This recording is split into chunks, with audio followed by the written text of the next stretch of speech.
Hello friends, 1 अप्रैल 2026 के बाद जो नया ईयर स्टार्ट हो रहा है, उसमें आपको सेविंग बैंक अकाउंट में कितना पैसा जमा करना है, कितना ट्रांज़ैक्शन करना है, ताकि आपको इनकम टैक्स या जीएसटी से कोई दिक्कत ना आए। तो जब बैंक अकाउंट में अगर बात करें हम सेविंग बैंक की, तो उसमें जब आप कैश जमा करेंगे, तो अब यहाँ पर पूरे साल की जो लिमिट है, वो 10 लाख रुपए की रखी गई है। कि 10 लाख रुपए के 10 लाख रुपए से ज़्यादा अगर आपका पैन कार्ड अवेलेबल है, तो आपको 10 लाख रुपए की लिमिट मिलेगी। जो 50,000 वाली लिमिट थी, उसको रिमूव कर दिया गया है कि 50,000 के ऊपर आपको पैन कार्ड देना ज़रूरी था।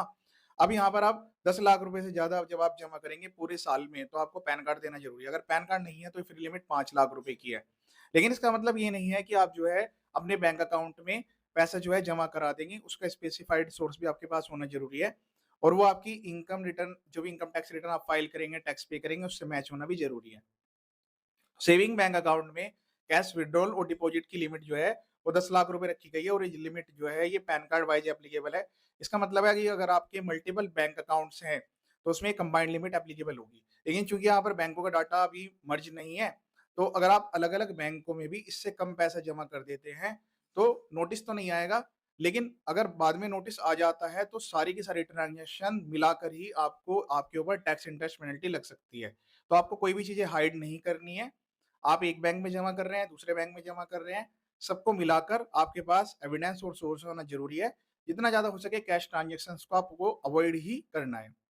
दूसरा यहाँ पर बात करते हैं ऑनलाइन ट्रांज़ैक्शन की लिमिट की, जैसे कि यूपीआई, आरटीजीएस, एनईएफटी, काफ़ी सारी ट्रांज़ैक्शंस हैं।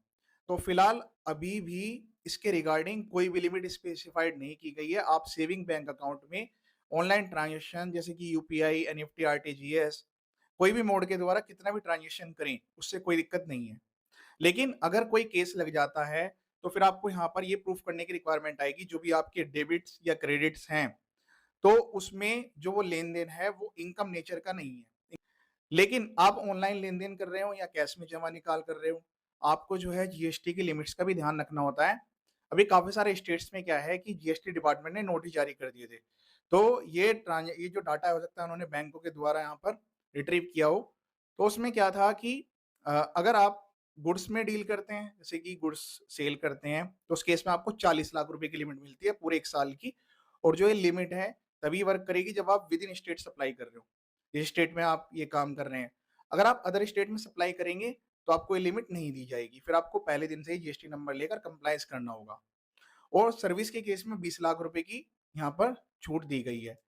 तो आपको प्रूफ करना होगा कि आपकी ट्रांज़ैक्शन जो है वो सेल्स नहीं है, परचेज़ नहीं है, तो फिर इनका क्या नेचर है? तो जीएसटी डिपार्टमेंट से भी आपको नोटिस आने के चांस काफ़ी ज़्यादा हो जाते हैं।